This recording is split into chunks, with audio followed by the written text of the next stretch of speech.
Students, आज हम करेंगे ऑडिट प्रोसेस। एक ऑडिटर को अपना ऑडिटिंग का काम करने के लिए कौन कौन से स्टेप्स फॉलो करने होते हैं। तो पहला जो स्टेप है वो है preparation before audit.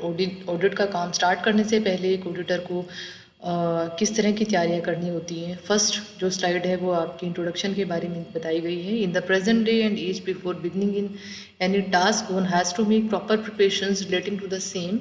Make a plan. Work without proper preparation of seldom achieves the desired success. कोई भी काम हम रूटीन लाइफ में करते हैं अपना, उसकी जब तक प्रॉपर प्लानिंग नहीं होती उसमें हमें सक्सेस नहीं मिलती। For example, if a person wants to go on a vacation with his family, there are a number of matters on his mind such as when to go, how many days should the stay be, where to stay, what should be the mode of transportation, etc. The person plans keeping all these in mind and makes due preparations. It is only after doing all the above he able to achieve success.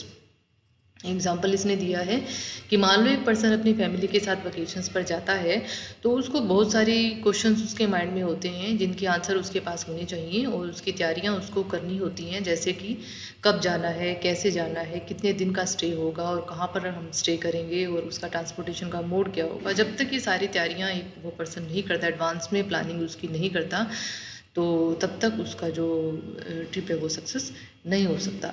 इसी तरीके से auditing के काम में एक auditor को भी पहले प्रिपरेशंस करनी होती है। वो क्या है हम करेंगे आगे। In the same manner the auditor should also make some preparations before commencing his audit work.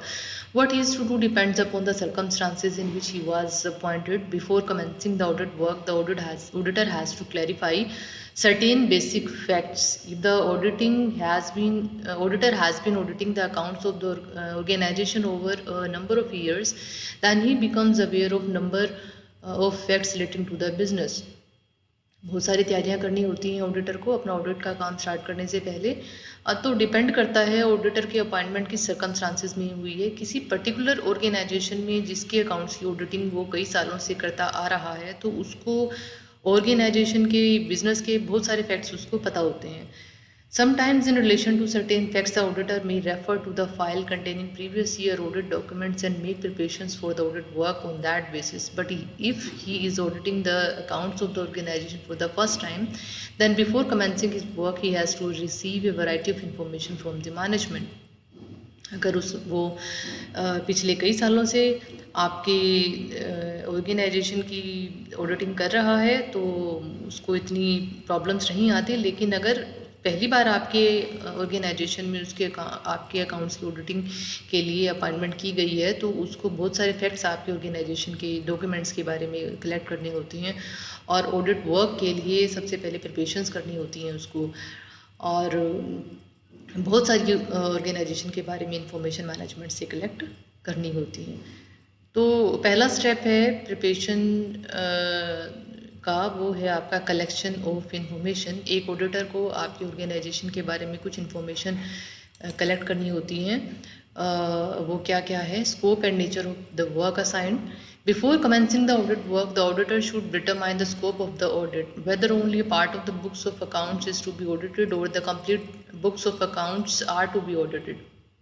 अपना ऑडिट का काम स्टार्ट करने से पहले ऑडिटर को अपने ऑडिट की काम का स्कोप देखना होता है कि उसको जो ऑडिटिंग का काम मिला है उसका स्कोप क्या है, उसके अपॉइंटमेंट किस तरह के अकाउंट्स की ऑडिटिंग के लिए हुई है, या सारे आपके जितने भी अकाउंट्स हैं सारे हर तरह के अकाउंट्स की ऑडिटिंग के लिए आपने उसको अपॉइंट किया है, या कुछ एक अकाउंट्स की ऑडिटिंग के लिए आपने उसको अपॉइंट किया है।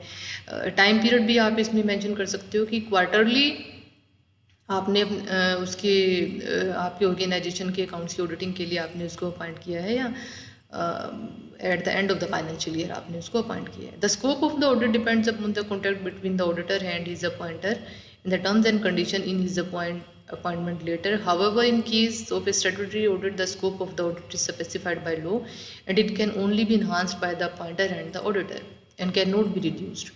वैसे तो आपके जो ऑडिटर का जो स्कोप है, ऑडिटिंग के काम का जो स्कोप है उसका पहले से ही डिसाइड किया जाता है जब कॉन्ट्रैक्ट होता है ऑडिटर और अपॉइंटमेंट जिसने उसकी अपॉइंटमेंट की है दोनों के बीच में। उस कॉन्ट्रैक्ट में सारी टर्म्स एंड कंडीशन लिखी होती हैं उसके अपॉइंटमेंट लेटर में लिखा होता है कि कितना काम उसने करना है ऑडिटिंग का। हालांकि स्टैट्यूटरी ऑडिट के बारे में यहाँ पर बताया गया है कि स्टैट्यूटरी ऑडिट के मीनिंग में जैसे कि हमने पढ़ा था कि आपका लॉ डिसाइड करता है कि आपकी ऑडिटिंग का स्कोप क्या होगा, ऑडिटिंग का काम कितना करना है, क्या उसको करना है उसमें।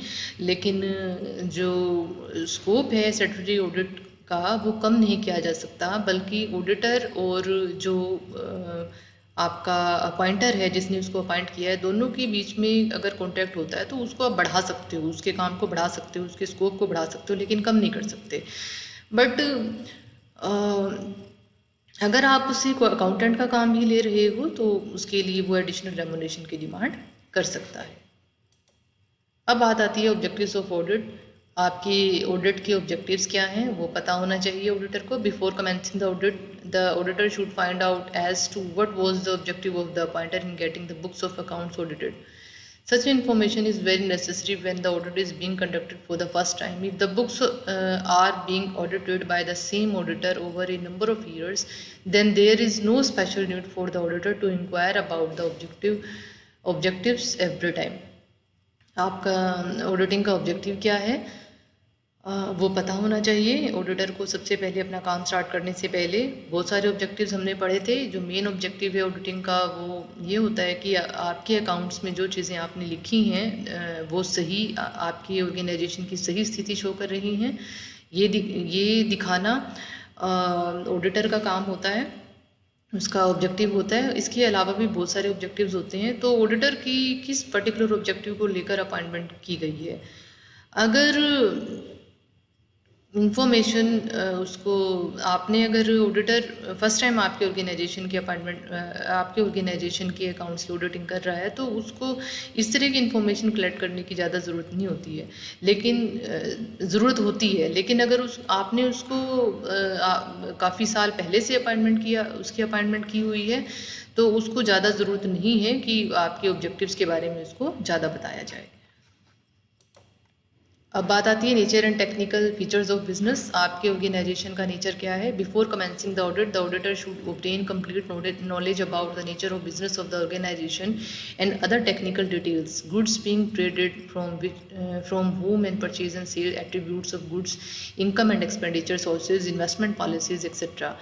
Even organizations in the same line of trade don't function alike, and hence the auditor should have knowledge of all facts which are specific to the organization. The nature and quantum of such specific information depends upon the nature of the organization. एक auditor को अपना auditing का काम start करने से पहले organisation का जो बिज़नेस है उसके नेचर के बारे में कंप्लीट इन्फॉर्मेशन कलेक्ट कर लेनी चाहिए। जैसे कि आपकी गुड्स, आप किस तरह का बिज़नेस कर रहे हो, आपका मैन्युफैक्चरिंग का बिज़नेस है, ट्रेडिंग का बिज़नेस है, किससे आप अपनी गुड्स परचेज कर रहे हो, सेल कर रहे हो, इनकम एक्सपेंडिचर के सोर्सेज क्या हैं, आपकी इन्वेस्टमेंट पॉलिसीज़ क्या हैं। तो ये सारी इन्फॉर्मेशन एक ऑडिटर पहले ही कलेक्ट करता है। इसके अलावा यहाँ बताया है इसने कि सेम नेचर की जो ऑर्गेनाइजेशंस है, कई बार उनकी फंक्शनिंग अलग अलग होती है, तो एक स्पेसिफिक ऑर्गेनाइजेशन का के बारे में सारे फैक्ट्स कलेक्ट करना एक ऑडिटर की रिस्पॉन्सिबिलिटी बनती है। तो आपके ऑर्गेनाइजेशन का नेचर क्या है और ये आपके ऑर्गेनाइजेशन की डिपेंड करता है, आपके ऑर्गेनाइजेशन के ऊपर डिपेंड करता है। तो ये इन्फॉर्मेशन एक ऑडिटर को पहले कलेक्ट करनी होती है। अब बात आती है नॉलेज ऑफ अकाउंटिंग सिस्टम। आपके ऑर्गेनाइजेशन का अकाउंटिंग सिस्टम क्या है उसके बारे में भी एक ऑडिटर को पहले से ही पता होना चाहिए। The auditor should also have the knowledge about the accounting system being followed by the organisation, since insurance companies, bank, joint stock companies, cinemas, electricity companies, education institutes and other institutions all employ different methods of accounting and maintain different books of accounts. Hence the auditor should always keep in mind the weaknesses of the system of accounting being adopted.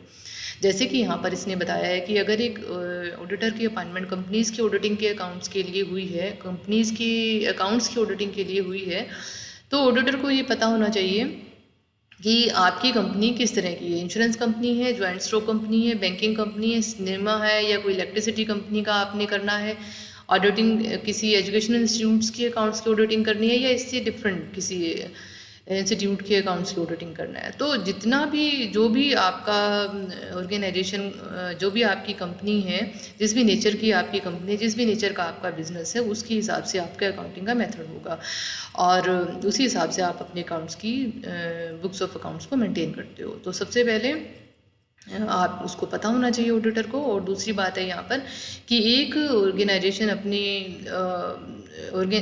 अपने business में किस तरह का accounting system adopt करता है, उसकी weaknesses क्या हैं, वो भी एक ऑडिटर को ध्यान में रखनी चाहिए जब भी वो अपना अकाउंटिंग का काम, ऑडिटिंग का काम स्टार्ट करता है। अब बात आती है study of various documents.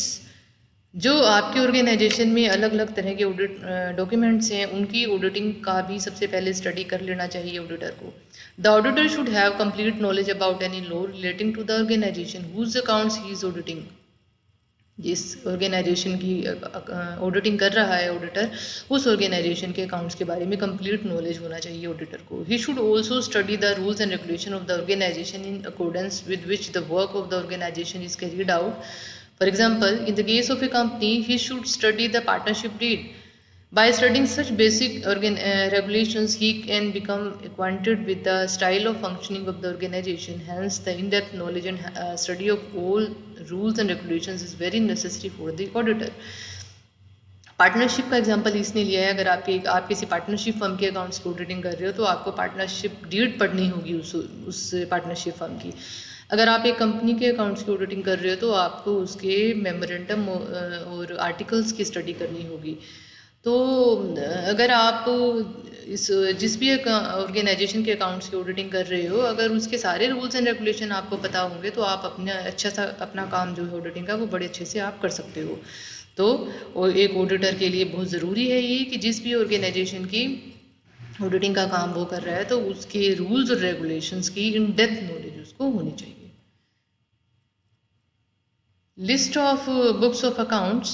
The auditor should obtain a list of all the books accounts being maintained by the organization, as well as the name of the people who are maintaining the same. Apart from this, he should also obtain a list of all legal and other important books of record being maintained by the organization. एक auditor को आपके organisation की जितनी भी books हैं, accounts हैं आपके, उसके बारे में सारी इन्फॉर्मेशन कलेक्ट करनी होगी, उसकी लिस्ट प्रॉपर मेंटेन करनी होगी उसको। और जो भी पर्सन, मान लो कैश बुक है, उसको कौन मेंटेन करता है, उसका भी उसको पता होना चाहिए। इसके अलावा अलग अलग अकाउंट्स के बारे में, अलग अलग बुक्स के बारे में जो भी लीगल रूल्स हैं, उसके इंफॉर्मेशन उसको होनी चाहिए। अब बात आती है study of system of internal check. Internal checking system organisation का क्या है? अगर आपके ऑर्गेनाइजेशन का इंटरनल चेकिंग सिस्टम स्ट्रॉन्ग होता है, तो उसकी हेल्प एक ऑडिटर को मिलती है। तो ऑडिटर को पता होना चाहिए, पहले स्टडी उसको करना होगा अपना ऑडिटिंग का काम स्टार्ट करने से पहले, कि आपके ऑर्गेनाइजेशन का ऑडिटिंग का सिस्टम क्या है, इंटरनल चेकिंग सिस्टम क्या है। Before commencing his work, the auditor should conduct an in depth examination of the internal check system of the organisation. He should assess how effective the system of check actually is. Internal system is a system on the basis of which the total work in the organization is divided in such a manner that the work is examined simultaneously as it is being done. If the division of work is faulty, the occurrence of frauds and errors in the accounts increase. Hence, the auditor should assess whether the internal checking system is satisfactory or not. And if not, then he should keep the same in mind while determining the scope of his audit techniques. जैसे कि हमने अभी किया कि एक organisation के auditor को पहले ये देखना होगा कि आपके इंटरनल चेकिंग सिस्टम कैसा है, बड़ा ध्यान से उसको स्टडी करनी होती है। और अगर आपका जो इंटरनल चेकिंग सिस्टम होता है आपका, उसके बेसिस पर ही आप जो आपका ऑर्गेनाइजेशन है अपने काम को वो डिवाइड करता है। अगर मान लो आपका डिवीज़न ऑफ वर्क फॉल्टी है, तो आपको जो फ्रॉड या एरर्स हैं वो होने के चांसेस ज़्यादा हैं। तो सबसे पहले ज़रूरी है एक ऑडिटर के लिए देखना कि आपका इंटरनल चेकिंग सिस्टम सेटिस्फैक्ट्री है या नहीं। अगर वो आपके इंटरनल चेकिंग सिस्टम से सेटिस्फाइड नहीं है, तो वो आपके हर एक वाउचर्स की, हर एक डॉक्यूमेंट्स की फिजिकली वेरिफिकेशन करेगा, अच्छे से ऑडिटिंग करेगा। लेकिन अगर आपका इंटरनल चेकिंग सिस्टम स्ट्रॉन्ग है, तो उसको इतनी मेहनत नहीं करनी होगी। तो कहने का मतलब है कि अगर एक ऑर्गेनाइजेशन का इंटरनल चेकिंग सिस्टम स्ट्रॉन्ग नहीं है, तो आपके ऑडिटिंग का स्कोप जो है वो बढ़ जाता है। अब बात आती है knowledge of previous years final accounts. If the organization has been in existence over the last few years, then the auditor should examine the profit and loss account, balance sheet, and report on the accounts and other related documents. He should examine as to whether or not any adverse effect was brought. If the previous auditor has pointed out any deficiencies or defects in his report, then the auditor should lay special emphasis on those points while doing his work. एक auditor को जिस organisation में उसकी appointment हुई है auditing के काम के लिए, तो उसको अपने पिछले कुछ सालों के ऑर्गेनाइजेशन के पिछले कुछ सालों के प्रॉफिट एंड लॉस अकाउंट और बैलेंस शीट के बारे में इंफॉर्मेशन कलेक्ट कर लेनी चाहिए कि जो डॉक्यूमेंट्स हैं उसको कलेक्ट कर लेने चाहिए।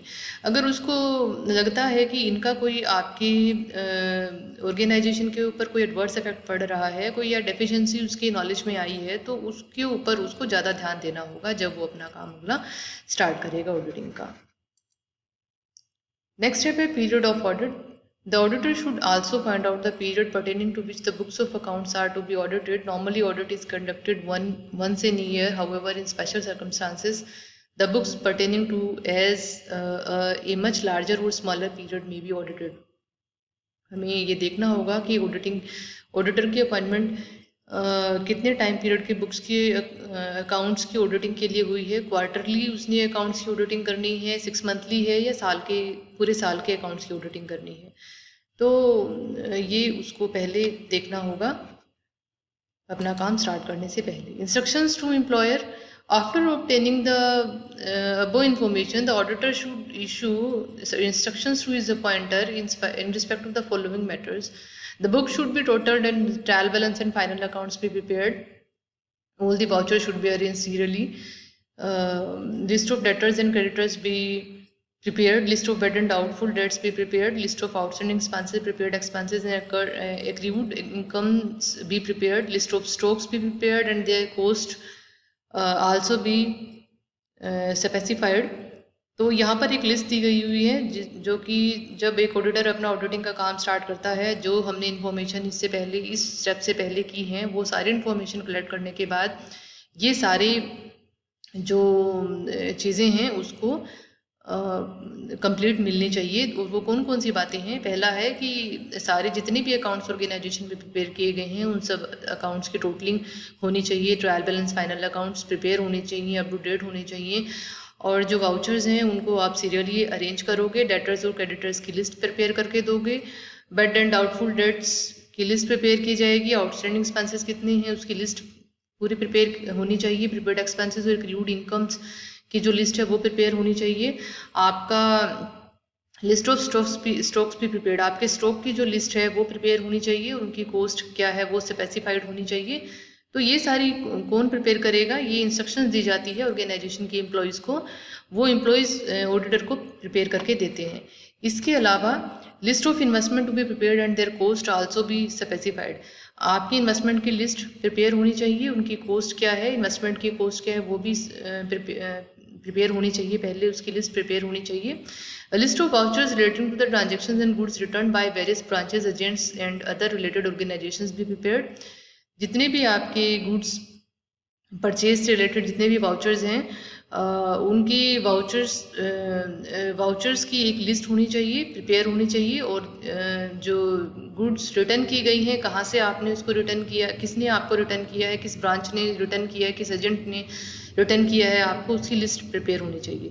A complete detail of permanent capital expenditure to be prepared. A list of deferred revenue expenditure be prepared. A list of documents which the auditor is entitled to examine be prepared. तो पहला ये जो आपका next step है, next जो list है वो बताई गई है कि परमानेंट कैपिटल एक्सपेंडिचर जो है उसकी लिस्ट तैयार होनी चाहिए।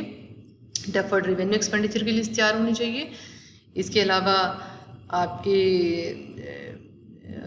List of document which the auditor is entitled to examine, जिस भी डॉक्यूमेंट का एग्जामिनेशन ऑडिटर को करना है उसकी भी एक लिस्ट तैयार होनी चाहिए। List of all directions containing their names and addresses be prepared. जितने भी डायरेक्टर्स हैं उनकी नाम, उनका एड्रेस क्या है, उसकी एक लिस्ट तैयार होनी चाहिए। ये सारे तैयार करके आपका ऑर्गेनाइजेशन का एम्प्लॉय ऑडिटर को प्रोवाइड करेगा। The auditor gets information on all the above matters from his employer. This information is needed by him from time to time during the continuation of his audit, and hence it becomes necessary for the auditor to prepare an audit memorandum notebook in which all useful information and explanations should be recorded. A major advantage of such a notebook is that the auditor is saved from the nuisance of approaching the management again and again for information. तो auditor को ये सारी information कौन provide करेगा? आपका employer provide करेगा। तो time to time अगर उसको ज़रूरत पड़ती है ऑडिटर को अपने काम ऑडिटिंग के काम के कंटिन्यूएशन के लिए, तो वो अप्रोच भी करेगा आपके ऑर्गेनाइजेशन के एम्प्लॉयर को। इसके अलावा ऑडिट मेमोरेंडम नोटबुक प्रिपेयर होनी चाहिए और उसमें जितनी भी यूजफुल इंफॉर्मेशन एक्सप्लेनेशन है वो रिकॉर्ड होनी चाहिए। तो इस नोटबुक का ये फ़ायदा हो जाता है ऑडिटर को कि बार बार में मैनेजमेंट को अप्रोच करेगा ऑडिटर, उससे पहले उसको ये सारी इंफॉर्मेशन उसकी ऑडिट मेमोरेंडम नोटबुक में मिल जाती है। अब बात आती है division and distribution of audit work. Audit work का डिवीजन और डिस्ट्रीब्यूशन ऑडिटर करेगा। An auditor audits the accounts of a number of organizations. Hence, in order to complete the entire work within a specified time of the division and distribution of work becomes necessary. Every chartered accountant has certain assistants for training known as articled clerks.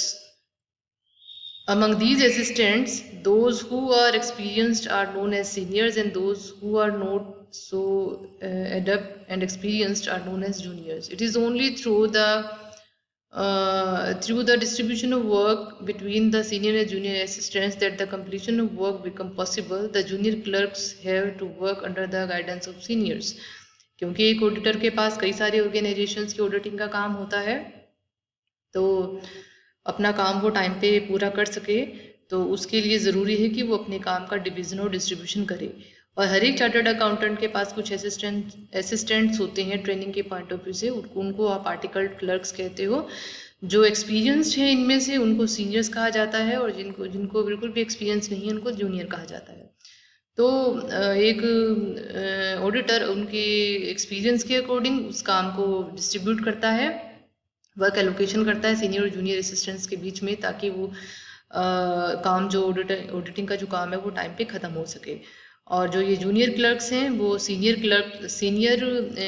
अपने seniors की guidance के under काम करते हैं।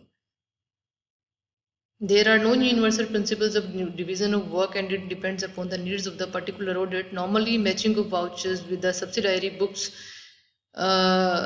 books, examination of the posting of the ledger, examination of totals and balances, tallying of the trial balance, etc. are usually assigned to the junior assistants. इसने यहाँ पर बताया है कि ऑडिटिंग के काम का जो डिवीज़न करना है वो उसके लिए कोई यूनिवर्सल प्रिंसिपल्स नहीं है, एक पर्टिकुलर ऑडिट वर्क के ऊपर डिपेंड करता है। नॉर्मली आपके जितने भी वाउचर्स हैं सब्सिडरी बुक्स के वाउचर्स की मैचिंग की जाती है सब्सिडरी बुक्स के साथ, एग्जामिनेशन की जाती है, पोस्टिंग आपने लेज़र में उसको कहाँ पोस्ट किया है, टोटल्स और बैलेंसेस की एग्जामिनेशन किया जाता है कि आपके टोटल्स और बैलेंसेस ठीक मैच हो रहे हैं, मैच किया जाता है उनको, ट्रायल बैलेंस के साथ टैली किया जाता है। Usually assigned to the junior assistants. इस तरह का काम जो है जूनियर असिस्टेंट्स को दिया जाता है। On the other hand, the examination of outstanding expenses, examination methods of provision for depreciation, provision for bad and doubtful debts, valuation of assets and liabilities, etc., should be entrusted to senior assistants. Both the assistants have to work under the auditor. It should be kept in mind that the success of the examination depends to a great extent on the division of the work. दूसरी तरफ यहाँ पर इसने बताया है कि जैसे कि आपका प्रोविज़न फॉर डेप्रिसिएशन का मेथड का एग्जामिनेशन करना है, आपने आउटस्टैंडिंग एक्सपेंसेस का एग्जामिनेशन करना है, डाउटफुल डेट्स की प्रोविज़न क्या है, आपके एसेट्स एंड लायबिलिटीज़ की वैल्यूएशन आपने कैसे की, इस तरह का काम सीनियर असिस्टेंट्स को दिया जाता है। तो सीनियर असिस्टेंट्स जो जूनियर असिस्टेंट्स दोनों ही ऑडिटर के अंडर रहकर काम करते हैं। और यहाँ पर ये ध्यान रखने योग्य बात है कि एक ऑर्गेनाइजेशन यहाँ पर ऑडिटर अगर अपना काम डिवीज़न वर्क अगर प्रॉपरली करता है तो उसका काम प्रॉपर अगर डिवीज़न ऑफ वर्क हो जाता है तो उसके सक्सेस के चांसेस ज़्यादा होते हैं। However, in all circumstances, the final responsibility is that of the auditor, because the final report on the accounts is made by him and the report contains his signature. जो final responsibility है auditor की होती है, क्योंकि उसको final report उसी को submit करनी होती है और रिपोर्ट के ऊपर भी उसी के साइन होते हैं। अब बात आती है ऑडिट प्रोग्राम की। नेक्स्ट टॉपिक है ऑडिट प्रोग्राम। मीनिंग क्या है ऑडिट प्रोग्राम का? An audit programme is a detailed plan of the work prepared by the auditor for the supervision and control of his assistants before actually beginning the audit. Hence, an audit program is a systematic, detailed, and written plan of the audit techniques to be adopted on the basis of which the auditor and his staff proceed with their auditing work. The main objective of the preparing an audit plan is to maintain a link between the various tasks involved in the audit work. For example, before starting with the building work, considers various factors such as the plan of the building, the duration in which the work is to be completed, the way in which it is to be proceeded with, the number of laborers to be employed, etc. And makes a plan of the work to be done or constructs a framework of his program and proceeds with auditing work within this framework. तो audit programme का meaning क्या है? सबसे पहले कि audit programme एक auditor क्या क्या काम करेगा उसकी एक डिटेल्ड प्लान जो है उसको आप ऑडिट प्रोग्राम कहते हो। अपने असिस्टेंट्स को कैसे कंट्रोल करेगा, उनको कैसे सुपरवाइज करेगा, ये उसमें लिखा होता है ऑडिट प्रोग्राम में।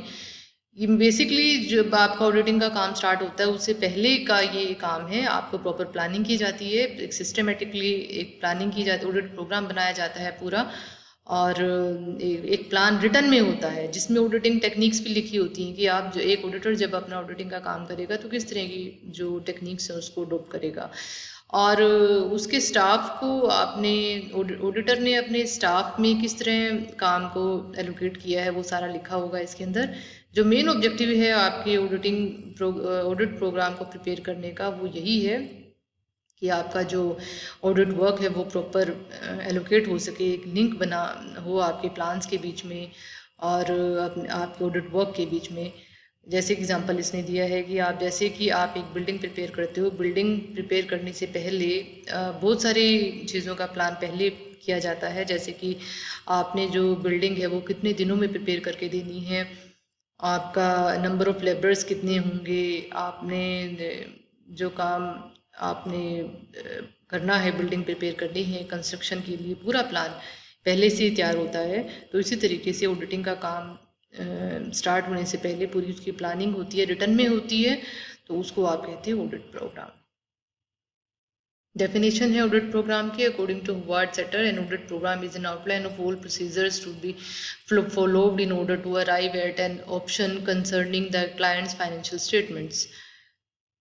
हॉवार्ड सेटर कहते हैं कि जो ऑडिट प्रोग्राम है वो एक आउटलाइन है आपके, जो भी आपने आगे प्रोसीजर फॉलो करना है, फर्दर आपने प्रोसीजर फॉलो करना है अपने फाइनेंशियल स्टेटमेंट्स को लेकर। According to W. Biggs, an audit program is a detailed plan of the auditing work to be performed, specified the procedure to be followed in verification of each item in the financial statements and giving the estimate time required. W. Biggs के according एक audit programme एक detailed plan है आपके auditing के काम का, और उसमें प्रॉपर प्रोसीजर स्पेसिफाई किया होता है और आपकी फाइनेंशियल स्टेटमेंट्स को आपने कैसे वेरीफाई करना है, आपके जितने भी डॉक्यूमेंट्स हैं उसको वेरिफिकेशन का क्या आपका प्रोसीजर रहेगा वो स्पेसिफाई होता है, वो लिखा हुआ होता है आपके ऑडिट प्रोग्राम में। और उसमें ये भी लिखा होता है कि आपने कितने टाइम पीरियड के अंदर अपना काम पूरा करना है। Analysis of the above definitions. The audit program should be descriptive so that needs to be done during the audit can be analyzed. In the plan, each aspect of the work space is left for the signature of the clerk assigned for the doing the same. जो audit programme है वो descriptive होना चाहिए, descriptive nature का होना चाहिए। उसमें आपने सारा प्लान लिखना है और एक जगह आपने उसमें छोड़नी है जिसमें कि क्लर्क के साइन होंगे। The plan is always in writing and prepared by the auditor. Plan हमेशा राइटिंग में होना चाहिए जिसमें ऑडिटर के साइन हो। The main aim of the plan is to ensure that the work done and ensuring that the no part of the audit is left incomplete. The main जो plan है आपका इसका ऑडिट प्रोग्राम का वो यही है, आपने ये इंश्योर करना है कि कोई भी काम आपका लिखने से ना रह गया हो, ऑडिट का कोई भी काम आपने लिखने से ना रह गया हो, इनकम्प्लीट ना हो।